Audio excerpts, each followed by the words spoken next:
écouter Jésus. Tout le monde l'aime l'écouter. Et Jésus aime donner sa parole à ceux qui veulent l'écouter. Mais là, aujourd'hui, alors qu'on a l'impression que Jésus s'adresse à tout le monde, il va faire quelque chose de particulier pour un serviteur qui va être important, qui est Pierre aujourd'hui. On a l'impression que Jésus, il est là pour tout le monde, mais en fait, Jésus, il est là pour chacun d'entre nous. Et aujourd'hui, il était chez Pierre. Aujourd'hui, l'évangile qui est lu, il est de Luc, chapitre 5. Et c'est la pêche miraculeuse. Mais il faut savoir que quelques chapitres avant, il y a déjà une relation avec Pierre. Jésus va guérir sa belle-mère et il va aller chez lui. Et si aujourd'hui, il va dans sa barque, il va nous dire qu'en fait, Jésus, il n'est pas là uniquement dans notre vie familiale, mais il est là même aussi dans notre travail. Parce qu'il va aller chez Pierre même jusqu'à son travail. Quelquefois, on peut avoir l'impression que Jésus, c'est juste à l'église, ou c'est juste à la maison, mais c'est plus à l'école, ou c'est plus dans mon travail. Et bien là aussi, Jésus nous dit, même jusqu'à ton travail, j'irai venir te voir.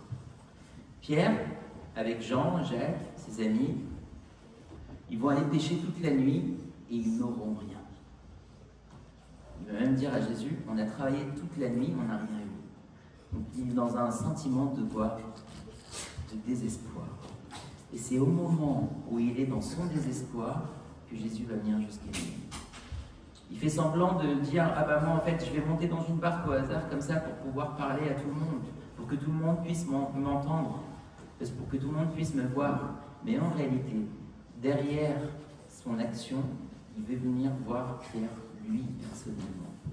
Et aujourd'hui, Jésus veut venir nous voir, nous, chacun personnellement. Pas uniquement à l'église, pas uniquement dans notre famille, mais aussi dans notre travail. Et ensuite, qu'est-ce qui va se passer? Alors qu'ils étaient en train de laver les filets, donc ils étaient dans leur fin de leur travail, c'était la fin de la journée pour eux, parce qu'ils avaient travaillé toute la nuit. Et bien Jésus lui va dire, tu sais quoi, les filets là, tu as lavé, remets en eau profonde. Il dit, mais c'est pas possible. Aujourd'hui, selon ma compréhension, c'est pas pendant le jour qu'il y a les poissons, c'est pendant la nuit. Et c'est sur le bord, c'est pas à l'intérieur, c'est pas au fond de la mer. Et en fait, Jésus, pour qu'il puisse entrer dans ta vie, il faut que tu l'acceptes. Pas selon ta compréhension, mais par l'obéissance. C'est le message d'aujourd'hui. Les choses divines, les choses célestes, les choses spirituelles, elles ne se comprennent pas par entendement, mais elles se comprennent par l'obéissance. Si Pierre n'avait pas obéi, il n'y aurait pas eu la pêche miraculeuse. Mais il lui dit, tu sais quoi, même si c'est contraire à tout ce que je sais dans ma profession, moi je suis pêcheur depuis quelques années quand même, j'ai l'expérience, même si c'est pas conforme à mon expérience, je vais t'écouter. Et il jette ses filets.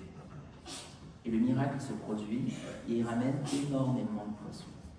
Et à ce moment-là, Pierre, il va avoir une réaction humaine et humble. Il va dire, c'est trop pour moi. Cette phrase-là, c'est trop pour moi, c'est ce que chacun d'entre nous dit quand on regarde et on contemple tout ce que Dieu fait pour chacun d'entre nous. C'est trop pour moi, Seigneur. Je suis trop petit pour que tu fasses tous ces miracles pour moi. Tu viens chez moi, tu guéris ma belle-mère. Ensuite, tu viens jusqu'à moi, dans ma barque à moi, il y a plein de barques, dans ma barque à moi pour venir me toucher, moi. Tu viens et t'accomplis un miracle alors que j'étais toute la nuit dans le désespoir. Et tu viens dans ma barque à moi, c'est trop pour moi. Sors de ma barque.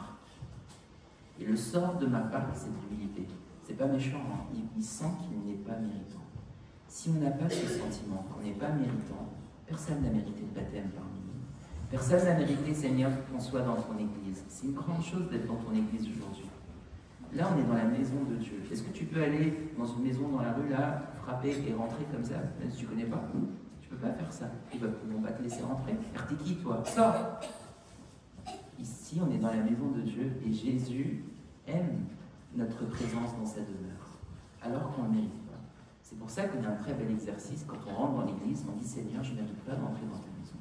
On a fait quoi, nous, pour mériter d'entrer dans ta maison? Tu nous as tout donné gratuitement. Les sacrements sont gratuits. Même notre comportement laisse à désirer des fois. Et pourtant, tu nous laisses et tu nous as laissé. Et c'est ce que Pierre a fait. Et après, Jésus, en réponse, c'est ce qu'il lui dit. Il lui dit, tu sais, toi, tu as une super expérience pour pêcher les poissons. Et on va laisser tout ça. Et tu vas pêcher avec moi une autre sorte de poisson. Tous les chrétiens, on est tous des poissons. Et il va changer, il va utiliser son expérience dans les poissons pour faire la prédication. On a l'impression que ça n'a rien à voir. Mais en fait, il y a beaucoup de similitudes. Il faut de la patience pour prêcher. Il faut travailler la nuit entière. Il faut laver ses filets. Et surtout, il y a une caractéristique très importante chez Pierre, qui est importante pour chaque chrétien, c'est le dernier verset qu'on va prendre ensemble. Ils laissèrent tout et le suivirent. On répète ensemble. Ils laissèrent tout et le suivirent. Encore? Ils laissèrent tout. Une dernière fois. Il a tout quitté. En fait, on ne peut pas être proche de Jésus si on ne quitte pas quelque chose. Choisis quelque chose et quitte-la. Alors cette chose-là, c'est pas quelque chose de bon. C'est souvent une mauvaise habitude, une mauvaise relation, une mauvaise amitié. Quoi d'autre? Qu'est-ce que ça peut être? Là, qu'est-ce que Pierre a laissé? Il a laissé sa barque. Sa barque représente toutes ses préoccupations mondaines. Et il l'a suivi. Et après, vous savez, Pierre, sa barque, c'était son gagne-pain. S'il ne pêche pas de poisson, il rentre, il n'a rien à manger.